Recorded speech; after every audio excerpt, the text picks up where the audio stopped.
अन्नपदार्थात कृत्रिम रंग न वापरण्याचा निर्धार करा. आमदार महेश शिंदे. कोरेगावमधील संवाद मेळाव्यात व्यावसायिकांना आवाहन. कोरेगाव मतदारसंघामध्ये अन्नामध्ये कृत्रिम रंग वापरल्याने मोठ्या प्रमाणावर आरोग्याचे प्रश्न निर्माण होत आहे. हे रोखण्यासाठी अन्न क्षेत्राशी व्यवसायात कृत्रिम रंगाचा वापर न करण्याचा निर्धार करावा. सर्वांचे आरोग्य चांगले राहिले यासाठी प्रयत्न करावा असे आवाहन आमदार महेश शिंदे यांनी केले. येथील हॉटेल दरबारच्या हॉलमध्ये अन्न पदार्थासंबंधित व्यावसायिकांच्या संवाद मेळाव्यात ते बोलत होते. यावेळी जिल्हा बँकेचे संचालक सुनील खत्री, भाजपचे माजी तालुकाध्यक्ष संतोष जाधव, माजी नगराध्यक्ष राजाभाऊ वर्गे, तालुका आरोग्य अधिकारी डॉक्टर आसिफ जमादार, डॉक्टर शंकर गांधीरे यांच्यासह वैद्यकीय अधिकारी उपस्थित होते. आमदार महेश शिंदे म्हणाले, भारताचे शत्रू राष्ट्र असलेले देश कृत्रिम रंग तयार करतात. या रंगाचा सध्या भारतात सर्रास वापर होत आहे. भारतामध्ये दरवर्षी 7,46,000 टन कृत्रिम रंग खाल्ला जात असून त्याची किंमत सुमारे 5,000 कोटी रुपये आहे. हे कृत्रिम रंग शरीरामध्ये जेवण आणि मिठाई आदी माध्यमातून प्रवेश करतात आणि त्यातून हृदयरोग आणि कर्करोग शरीरात तयार होतात. त्या माध्यमातून अकाली मृत्यूचे प्रमाण वाढले आहे. त्यासाठी प्रयत्न केले जात आहे. यासाठी व्यावसायिकांनी पुढाकार घ्यावा. कृत्रिम रंग तात्पुरते पदार्थ आकर्षक दिसतात, पण दीर्घकाळ सेवन केल्यास ते पचनसंस्था, लिव्हर, श्वसनसंस्था, रक्त, मेंदू व अगदी कर्करोगासारख्या आजारांना कारणीभूत ठरतात, असेही आमदार शिंदे यांनी स्पष्ट केले. संतोष नलवडे यांनी प्रास्ताविक केले. यावेळी कोरेगाव तालुका केटरिंग असोसिएशनच्या वतीने अध्यक्ष रणजित कुंभार, उपाध्यक्ष राजेंद्र मतकर, प्रशांत साळुंके, निलेश वाघ, सुनील घोरपडे यांच्यासह व्यावसायिकांनी आमदार महेश शिंदे व राजाभाऊ वर्गे यांचा सन्मान चिन्ह देऊन विशेष सत्कार केला. कृत्रिम रंग न वापरण्याचा एकमुखी निर्धार. आमदार महेश शिंदे यांनी कृत्रिम रंग तेलांचा वापर आदीबाबत जागतिक पातळीवरील संशोधन अहवाल समोर ठेवत आमचे डोळे उघडले आहेत. पिढ्यानपिढ्या आम्ही हा व्यवसाय करत आहे, मात्र कृत्रिम रंगातील भयानकता आम्हाला माहीत नव्हती. आज आमचे डोळे खऱ्या अर्थाने उघडले गेले असून यापुढे आम्ही कृत्रिम रंगाचा वापर करणार नाही, असा एकमुखी निर्णय यावेळी घेण्यात आला.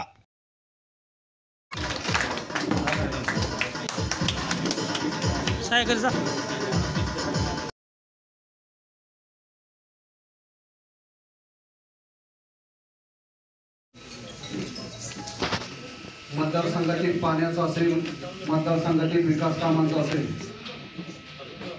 प्रत्येक काम आखीव रेखीव होण्यासाठी सातत्याने तळमळीने झटणारे नेतृत्व आमदार महेशदादा शिंदेसाहेब यांच्या माध्यमातून आज या ठिकाणी कोरेगाव मतदारसंघातील सर्व हॉटेल व्यावसायिक, चायनीज व्यावसायिक, सर्व मिठाई व्यावसायिक, बेकरी उत्पादक, सर्व केटरिंग व्यावसायिक या सर्वांचा एक संवाद मेळावा आदरणीय साहेबांच्या प्रमुख उपस्थितीत या ठिकाणी संपन्न होतोय. मी सर्वप्रथम आमदार महेशदादा शिंदेसाहेब यांचं या ठिकाणी स्वागत करण्यासाठी कोरेगाव तालुका केटरिंग असोसिएशनच्या वतीनं साहेबांचं या ठिकाणी स्वागत होईल. तत्पूर्वी दीप प्रज्वलन आणि अन्नपूर्णेच्या प्रतिमेचं पूजन क्लबचे अध्यक्ष सन्माननीय दिलीप शेट्टी असतील आणि सर्व केटरिंग व्यवसाय संघटनेचे सर्व पदाधिकाऱ्यांना विनंती, अन्नपूर्णा मातेची प्रतिमेचं पूजन आणि दीप प्रज्वलन साहेबांच्या हस्ते या ठिकाणी संपन्न होते.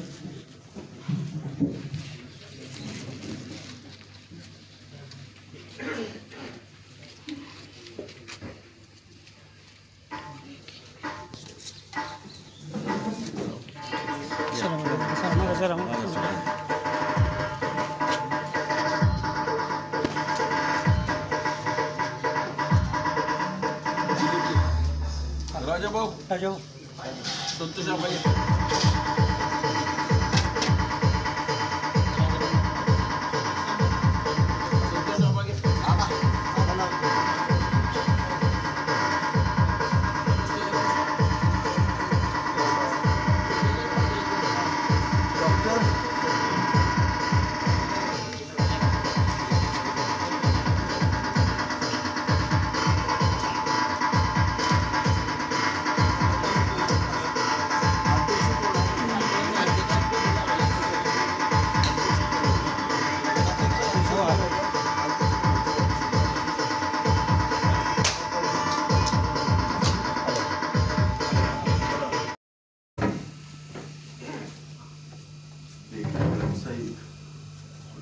व्यावसायिक आणि केटरर्स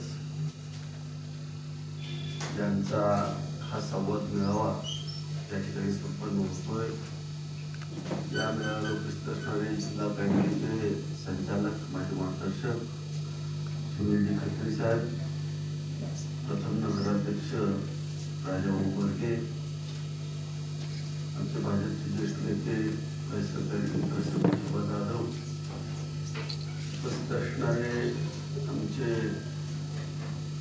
तालुका हेल्थ ऑफिसर TSO साहेब, तिकडे रेल्वे साहेब असतील किंवा आमच्या असोसिएशनचे अध्यक्ष कुंभार असतील, आमच्या आचार्य असोसिएशनचे मतकर असतील किंवा त्यांचे सर्व सहकारी असतील, पत्रकार बंधू, विशेषतः या ठिकाणी उपस्थित असणाऱ्या अजित वर्गे, आमचा संतोष दादा नलवडे आणि सर्वच मान्यवर. तर तुम्ही म्हणणार हे साहेबांना कुठलं इलेक्शन नाही, काय नाही, कशासाठी आपण इथे बोलतो की साहेब काय करण्याची गॅरंटी. मला सगळे म्हणतात तुम्ही जाता जाता एखाद्याच्याकडे बघितलं तर त्याला वाटतंय बहुतेक इथं नक्की काय ते साहेब म्हणून करणार आहे, रस्ता करतोय, असं सगळ्यांना भीती वाटते. आज तुम्हाला बोलवण्याचा उद्देश अत्यंत महत्वाचा. आपली संस्कृती महान संस्कृती आहे आणि त्या महान संस्कृतीतला एक महत्वाचा घटक म्हणून तुम्हाला मी या ठिकाणी बोलतोय. कुठल्याही व्यक्तीला कुठल्या जातीच्या धर्माचा असू द्या, कोणी असू द्या, हिंदू असो, मुस्लिम असो, ख्रिश्चन असो, ईसाई असो, कोणी असो, ज्याला आनंद झाला की पहिल्यांदा तो काय करतो, स्वतः खात नाही, पुढच्याला गोड खायला. बघा किती चांगली महान संस्कृती. पुढच्याचं तोंड गोड करणं, त्याला मिठाई देणं ही आपली परंपरा आहे. परंतु दुसरी एक परंपरा, घरामध्ये शुभ कार्य असेल तर लोकांना जेवायला लागतं. पोटात अन्न दिलं की आपल्याला पुण्य मिळतं असं आपण म्हणतो. अन्न हे पूर्ण ब्रह्म आहे. हे शरीर हे त्या ब्रह्मापासून सूक्ष्म आपण म्हणतो आत्मा, त्याच्यापासून त्याच्या मुळच आपण जिवंत असं आपण समजतो. हे पूर्ण ब्रह्म आहे. म्हणून अन्नाला उपमा पूर्ण ब्रह्माची का दिली, तर आपल्याला ज्या गोष्टी पाहिजे त्या सगळ्या गोष्टी जगण्यासाठी या ठिकाणी दिलेल्या असतात. तुम्ही नीट पहा, आज बारस असेल, लग्न असेल, अगदी तुम्ही समजा कार्य असेल तर कार्याला पण लाडू गोडधोडाचं जेवण घातलं जातं. पण तिथं जेवतं कोण, सगळे समाजातले लोक जेवतात. पूर्वीच्या काळात कुठं तरी एखादं लग्न व्हायचं, कधीतरी जेवायचे, घरी जायचे. पण आता एका लग्नाच्या सीझनला महिन्यातून चांगला नेता असेल तर 15 दिवस बाहेर जेवतो आणि 15 दिवस घरी जेवतो. बरोबर. तुम्ही नीट अभ्यास करा पूर्वीच्या लोकांचा. तुमचे आजोबा पणजोबा किती वर्ष जगले, 100 वर्ष जगले. आता माणूस हा बायकोच्या हातात राहिला नाही, ते घरच्या स्वयंपाकावर जगत नाही, तुमच्या हातात आलाय, लक्षात घ्या. म्हणून तुम्हाला इथं मी बोलवलंय.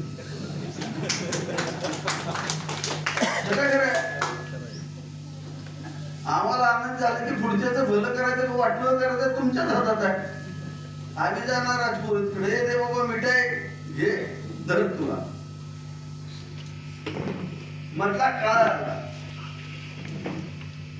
अन्न पदार्थ पूर्वीच्या काळामध्ये हे व्यंजन शास्त्र आहे. अन्न पदार्थ म्हणजे व्यंजन शास्त्र आहे. त्याला अनन्यसाधारण महत्व आहे आपल्या संस्कृतीत.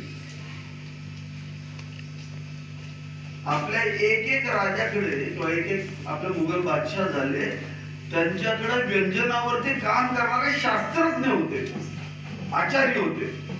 ते फक्त चव कशी करायची, आरोग्यदायी कसं द्यायचं, त्याच्यावरती अभ्यास करणारे ते लोक आणि निष्णात लोक.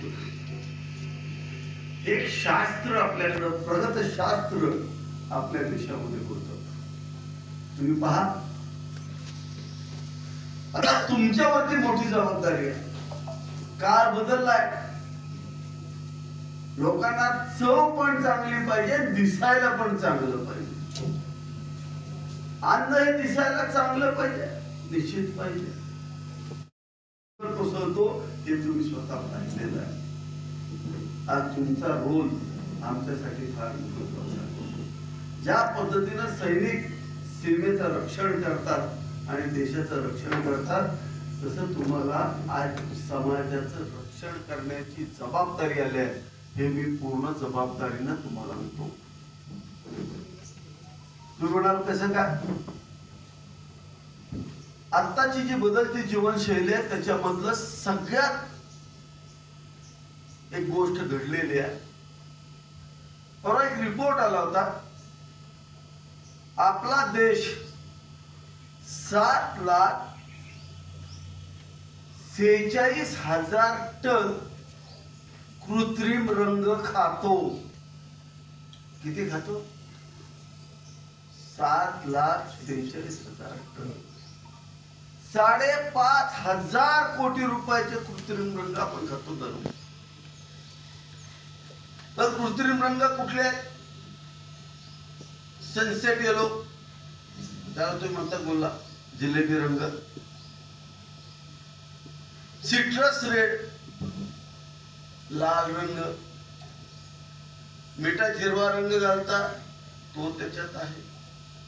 हे रंग कशापासून तयार करतात हे तुम्हाला माहिती आहे का? पायनॅपल शिरा कशापासून तयार करतात? हे सगळे रंग डांबरापासून तयार केले जातात. त्याला म्हणतात टार बेस्ड ॲझोडाइज. काय म्हणतात? फिनेल आहे ना, फिनेल साफसफाई सांडाची करतो, त्याच्यापासूनही तयार केले जातात. त्याला म्हणतात ॲझोडाइज.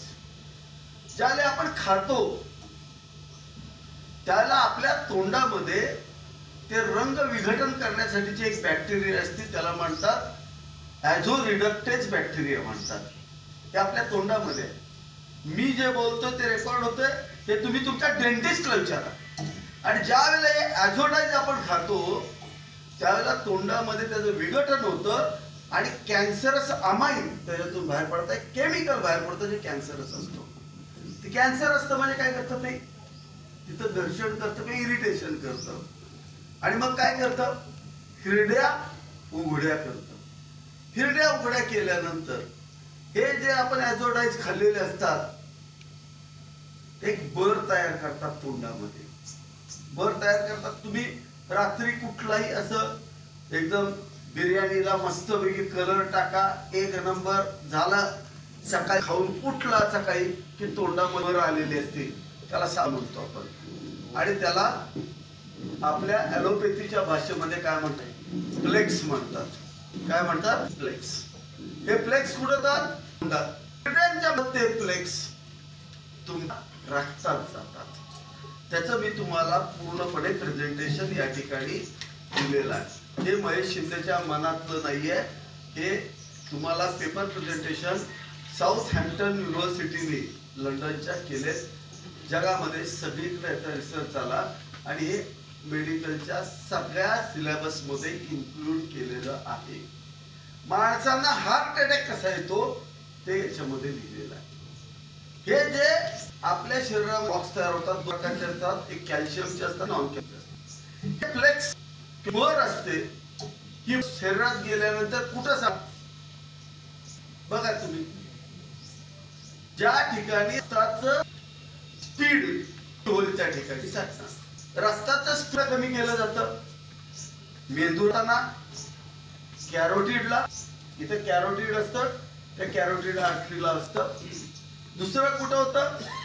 कोरोनरी आर्टरी म्हणजे हृदयाची हृदयाला एकदम रक्त गेलं तर हृदयाला त्रास होऊ शकतो, पण तिथं पण एक आपलं असतं तर त्या कॅरोटिड आर्टरीला सुद्धा, कोरोनरी आर्टरीला सुद्धा स्पीड कमी होतं.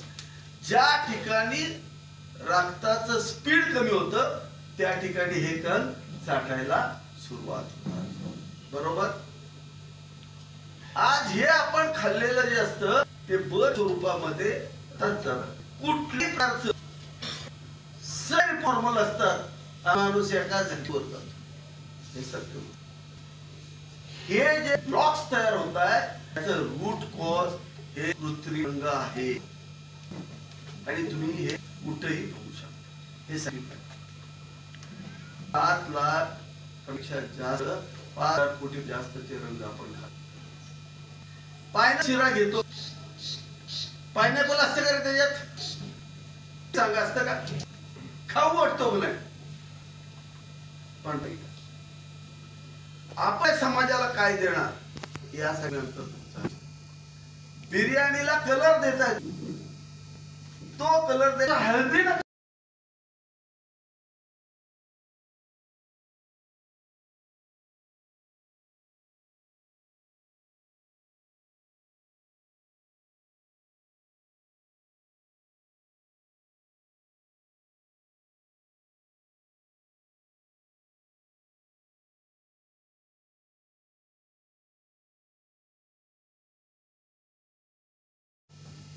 रंग देताना कृत्रिम रंग द्यायचे नाही, शपथ आज आपल्याला घ्यावी लागेल. मला अख्ख्या महाराष्ट्राचं माहिती आहे, पण माझ्या मतदारसंघाचं माहिती आहे. माझ्या मतदारसंघामध्ये ज्या ज्या ठिकाणी लग्न असतील, समारंभ असतील त्या ठिकाणी हे लोक हे आनंदाने सांगतात. परवा राजाभाऊ आहेत, माझ्याही वाढदिवसाचं जेवण झालं. आपण त्यांना सांगितलं कृत्रिम काही टाकू नका, सुंदर जेवण झालं. काय पडला का? ही पडला नव्हता. म्हणून ते थोडाच होईल जे डब्यात राहिले फेकून द्या. मी तुम्हाला काय दिलाय, हा कुठल्याही डेस्कच्या दाखवा. हे जर खोटं असेल तर तुम्ही तर मी करतो. पण या डॉक्टर आहेत ते सुद्धा हेच सांगतील. ते स्वतः विवेक आहेत, हुशार आहेत, तुम्हाला ते सांगतील. माझी विनंती, काही झालं तर नैसर्गिक एवढं वापरा देता येईल तेवढं वापरा. कुठलीही कृत्रिम गोष्ट वापरू नका. इतका भयानक प्रकार आहे. आता एक छोटी गोष्ट सांगतो मला. आपण पिवळा कलर जो आता मंजूर केला तो रंग फळांना देण्यासाठी आहे. फळांना कुठं? मोसंबीला बाहेर, संत्र्या आयुष्यात मोसंबीच्या झाडाचं कधी मी एवढी चका बघितली का हो? नाही. कुणी मोसंबी दाखवा मी चकल ही शेतकऱ्याच्या त्यांच्याकडे काव चका काय त्याला एक रंग दिला जातो. म्हणलं हा रंग द्यायचे बाहेरून, आत घ्यायला परवानगी. तो जाऊ द्या. तुमचा गुलाब जिलेबीचा जो आहे सनसेट येलो कलर, तो किती टाकायचा रे माहिती आहे तुम्हाला? 2 ppm 5 मिलियन म्हणजे 100 किलोला 0.1 ग्रॅम किंवा 0.01 ग्रॅम. किती? 0.1 ग्रॅम. आपण किती तो कमी बाजूने खट्ट दिस. परत त्याच्या पाठीमागे केवढं मोठं आहे बघा तुम्ही. हे सगळे रंग आपल्या चतुराष्ट्राकडून येतात, आता दिले जातात. आज माणसं वर आपल्याशास्त्र एवढं प्रगल्भ होतं की एकाचे आजार करण्याची शक्ती आपल्याकडे. बघा तुम्ही, तुम्हाला सर्दी झाली काय द्यायची? माडग द्यायची का? माडग्यानं खाल्लं ही सर्दी बघची. आणि व्यंजनशास्त्रातले तुम्ही पंडित म्हणून इथं बसलाय, तुमच्यावरती सगळं अवलंबून. इथं जेवढे सगळे बसलेत आचार्य बसले त्यांनी हेरवाई की पुढं रंग टाकतो त्याला पर्याय आणि कामाला लागा. मोसंबीचा ज्यूस काढताना तो बाहेर पिवळा कलर आत जाणार ज्यूस मध्ये तेवढं कारण तो भयानक आहे. की पुढं कृत्रिम रस आपल्या मतदारसंघात कृपा करून वाहू नका. कारण तुमच्याकडे जायला आपल्याच मतदारसंघातले आपली पोरण सुद्धा दुसऱ्याला हातचं देतात तुम्हाला मस्त जाऊन येते. त्यामुळे सगळं बंद झालं काही अडचण येणार आणि त्या फरक पडणार. त्यामुळे एवढीच मत ठेवा तुम्हाला सगळे मी पर दिलेले त्याचा जरा जरा इंग्लिश मध्ये त्या मला वेळच नाही सकाळपासून लोक फक्त तुम्हाला आदत करून मी देतो. महत्वाची गोष्ट म्हणजे ठिकाणी गॅस डायरेक्ट संबंधित बेकरीतल्या लोकांना गॅसचा डायरेक्ट अन्नाशी संबंध त्या ठिकाणी कॅन्सर चालू होतात. कारण आमचा जो आहे हा प्रोपेन किंवा मिथेन आहे ज्याच्यामध्ये हायड्रोजन सल्फाइड घातलेला आहे. हे जाळल्यानंतर ते सल्फेट होतात बेकिंगला गॅस त्याला फार त्रास होतो. पूर्वीच्या काळात वर्षामध्ये विकायचो आपण चांगल्या भट्ट्या होत्या तर ते इच्छा करा इलेक्ट्रिक केलं तरी चालू शकतात. सोलार प्लेट तुम्हाला काय मदत लागली मी करतो. तुम्हाला सांगा मला काय मदत कर. बघा इलेक्शनला पण शेगड्या सगळ्यांना दिली मागायच्या गोष्टी देण्यात पण आरोग्यदायी अन्न आपल्याला घालावं. लोकात मैदा खाऊ नका हे नका खाण्यावरती बऱ्याच नाही येत लक्षात घ्या. काही खाऊ काय आपण कृत्रिम गोष्टी घालतोय किंवा जे गॅस डायरेक्टली करतो सरकारने पण ऍड चालू केलं की डायरेक्ट गॅसवरती तुम्ही आता चपाती भाजू नका. आता बोलायला लागलेत ना सगळे. मी सुरुवात केली त्यानंतर सगळे बोलले. ह्या दोन गोष्टी तुम्ही टाका. जर तुम्हाला करून द्यायचे ते कदा तुम्ही त्याचा त्रास इलेक्ट्रिक शेगडीवरती प्रकारचे पैसे मिळतात मला ते पैसे ठेवायचे नव्हते द्यायचं. चव पण चांगल्या आणि सगळंच व्यवस्थित. तुम्ही तुमच्यात काय लढवायचे ठरवा. पण आपल्या मतदारसंघामध्ये अकाली मृत्यू टाळण्यासाठी जे काय उपाय करता येतील ते उपाययोजना आज आपण करतोय. त्याचा भाग म्हणून तुमच्याकडे तुम्ही या गोष्टी करा. पुढची एक गोष्ट तेलाच्या बाबतीत टाकतोय डालडा टाकतोय. तुम्ही जर एक तेलाचा अख्खा डबा टाकाल तर तुम्ही त्या तेलाचा डबा टाका पण खायचंच तेल शेंगाचं मागवा. तुम्ही त्याला 3000 रुपये त्याचं बजेट त्या 3000 रुपयेच पण तेला शक्यतो पाशीचं तेल असणाऱ्या कुठलीही गोष्टी करू. पण जाहिरात होती गाईचं देशी तूप देशी गाईचं तूप नाही देशी किती रुपये रे किती किलोला 750 रुपये किलो. तूप किती रुपये किलो ना 750. बघा 1 किलो तूप तयार करायला किती लिटर लागतं 30 लिटर. चेक करा बरोबर आहे का. एक तुपाला 30 दूध लागतं. 30 दुधापासून 1 किलो तूप. देशी गायचा दर आता किमान 120 रुपये 100 ते 1 रुपये. 3000 रुपये दूध 300 रुपयाचं दूध घेऊन 750 येणारे महाभाग आपल्याला शोधले पाहिजे. दूधच कितीचं लागलं 3600 रुपये. मग 4000 रुपये त्यांचं कोणीही देत असेल ते देशी तूप आहे का हे तुम्ही लक्षात पाहिजे. त्यामुळं तुम्हाला काय द्यायचंय तुम्ही त्या कुटुंबाला सांगण्याचा प्रयत्न करा.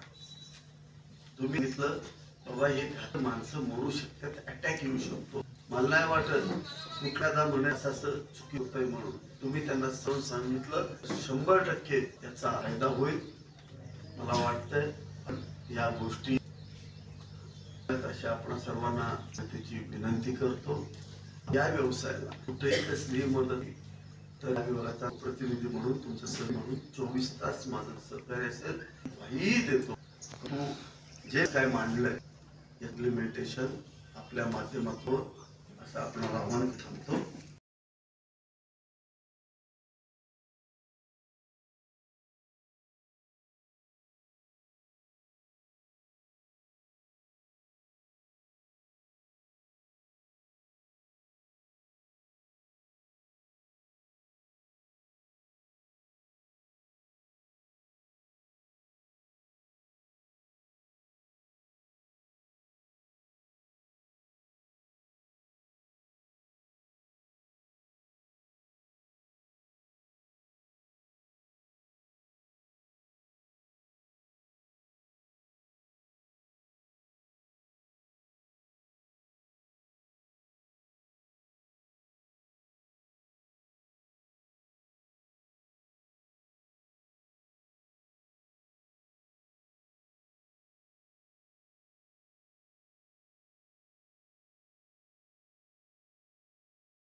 प्रामाणिकपणाने तो योग्य तो सल्ला घेऊन आम्ही इथून पुढे आमच्या व्यवसायामध्ये बदल करू आणि इथून पुढे आमच्या सगळ्यांच्या वतीने तुम्हाला शब्द राहील. धन्यवाद. आणि साहेबांनी एकदम बॉम्ब टाकल्यासारखं आपल्या सगळ्यांना हात घेऊन सांगितलेलं आहे. खरंच खूप महत्त्वाचा विषय आहे कलरचा. खरं माहिती पाहिजे. खरं म्हणजे आपण हा व्यवसाय करतो तर प्रत्येकाची जर रेसिपी तुमच्याकडे असते तर त्यामध्ये कलर किती वापरायचा, साखरेचं प्रमाण तुम्हाला माहिती आहे, सोड्याचं प्रमाण माहिती आहे, बेकिंग सोडा माहिती आहे, म्हणजे सगळ्याच प्रमाण माहिती आहे, कितीला किती टाकायचे सगळं माहिती आहे. तर कलर हा सुद्धा त्याच्यातला सगळ्यात महत्त्वाचा घटक आहे. कलर हा टाकला गेला पाहिजे. आता त्यामध्ये आपल्या कॉमन ह्याच्यात सगळ्यात प्रॉब्लेम काय की कॉम्पिटिशन आहे आणि ते प्रेझेंटेशन व्हायला पाहिजे, जिलेबी दिसली पाहिजे. मला वाटतं आमच्या बेकरीमध्ये जे जिलेबी म्हणजे त्याला जे आपण तुपाची करतो ते तर कलर नसतोच. मी साहेब आजपासून माझ्या बेकरीत जे काय कलर तर खूप कमी वापरतो, पण आजपासून बेकरीतले सगळे कलर मी बंद करतो. त्या मिठाईमधले सगळे कलर बंद असतील आणि जे काय असेल ते सिस्टमॅटिक म्हणजे आपण सगळ्यांनी ती माहिती करून घ्या की आपल्याला हा रंग आणि काय फरक. मी सांगते त्यासाठी मी बंद केलं मग तुमचा कलर चालू आहे, तुमचा कलर चालू आहे, सगळ्यांनीच बंद केलं तर ते दिसत नाही आणि तो कलर वापरतो त्याचं ते दिसतं. पण ज्यावेळेस सगळ्यांना कळेल की कलर वापरणं हे हानिकारक आहे आणि आपण कुणीच वापरत नाहीये तर त्याचा इफेक्ट होणार आहे आणि ती कॉम्पिटिशन पण राहणार नाही. असं एक मला त्यात सांगावं वाटतं की कारण ते. आणि तेलाच्या बाबतीत पण साहेबांनी सांगितलं की खूप महत्त्वाचं आहे. तेल सुद्धा आपण जे रिसायकलिंग करतो किंवा तेल करतो तर ते सुद्धा आपण खूप काळजी घ्यायला पाहिजे. तेल वारंवार गरम करणं उकळणं हे थोडं टाळलं पाहिजे. आणि मला सांगायचं आहे की तुम्ही 1 किलो तेल शिल्लक राहिले, तुम्ही 15 किलोचा डबा घेतलाय किंवा 10 किलो वापरताय त्यातले 1 किलो शिल्लक राहिले आणि परत नवीन डबा येतो आणि नवीन डबा त्या 1 किलोच्या तेलात तुम्ही टाकतो. 15 किलोचा डबा टाकला तर ते 15 किलो तेल खराब झालं असं मला म्हणायचं. विरजण लावल्यासारखं आपण जे म्हणतो की नाही तर ते तेल बाजूला काढा, ते डिस्पोज करा. त्याला पण आता तुम्ही म्हणता साहेब ते डिस्पोजसाठी काहीतरी करायला पाहिजे. आपल्याकडे जे बऱ्याच वेस्ट ते आम्हाला कळतच नाही काय करायचं. हा ते विकत घेणं पण आपल्याकडे सोय नाहीये. तर अशा पद्धतीची काय जर सोय केली तर आम्हाला ती वेस्ट आहे भले त्यांना आम्ही डिस्पोज करायला आम्हाला तो कुठे फेकायचा हाच मोठा प्रश्न आहे. तेल राहिलेलं कढईत राहिलं तर ते तेल सुद्धा आपल्याला कारण त्याचे दोन्ही गोष्टी साहेबांनी खूप सांगितल्या. रंग मी तर बंद केलेला आहे, तुम्ही लोकांना पण आवाहन करतो. आणि तेलाचा जो विषय आहे तो सुद्धा सगळ्यांनी घ्या कारण तेल हा मिक्स करू नका. जे राहिलेलं तेल आहे ते वेगळ्या कामासाठी वापरा. चांगल्या खराब तेलामध्ये अख्खा डबा तेल वापरा. नमस्कार साहेब. जे साहेबांनी आपल्याला आता मार्गदर्शन केलं कलरच्या बाबतीत ते किती हानिकारक आहे ऍक्च्युली आपल्याला काहीच माहित नव्हतं, ही कल्पनाच नव्हती आपल्याकडे किंवा आपण कलर वापरा. आणि लिटरली मी हॉटेल व्यावसायिक आहे, आपण ते कलर वापरत होतो आतापर्यंत आपल्याला समजवणारं कोण नव्हतं. आणि आता जे एक कल्पना दिली की साहेब वेलविठ्ठल साहेबांनी की आपण जे कॉम्पिटिशन आहे आता मी बंद केला तर हे वापरणार, ते झाला की ते वापरणार, त्याची एक शपथच घेऊया आपण की आपण कलर वापरणार म्हणजे वापरणार नाही. आणि जर एखादा समोरचा म्हणत असेल की बाबा केटरिंग वाला असेल हॉटेलवाला अरे बरोबर दिसत नाहीये, ह्याला पर्यायी आहे. आपण हिरवा कलर चटणीमध्ये टाकतो. आज मी स्वतः चटणी बनवतो तर हिरवा तर कोथिंबीर जास्त वापरूया, पुदिना वापरूया जास्त, हा पालक मध्ये वापरूया. त्यात एक म्हणजे ही बी आरोग्यासाठी ते चांगलंही राहील आणि खरं गिरायकाला ती पटवून सांगूया. थोडा त्रास होईल आपल्याला. जास्त करून हॉटेलपेक्षा मिठाई व्यवसायात जास्त कलर वापरला जातो परत केटरिंग मध्ये. आणि खरंच आपण हे साहेबच्या एक शब्द देऊया सगळ्यांनी मिळून की आता आजपासून कलर हा वापरला नाही आणि शपथ घेऊया असं मला वाटतं. बरोबर साहेबच आम्ही तुम्हाला एक शब्द देतो सगळ्यांच्या वतीने की आजपासून आम्ही वापर नाही. आणि जो समोरच्या गिरायका नाही आपण ते पटवू की आपल्या शरीरासाठी ते किती कारक आहे. काय थोडा त्रास होईल, जास्त नाही, 6 महिने त्रास होईल, पण सगळ्यांना कळलं की नाहीच कुठे कलर वापरला जातो. शेवटी ते गिरायक येणारच आहे आपल्याकडे. साहेब हे 2 शब्द सांगतो आणि तुम्हाला गवाही देतो की आजपासून आम्ही कलर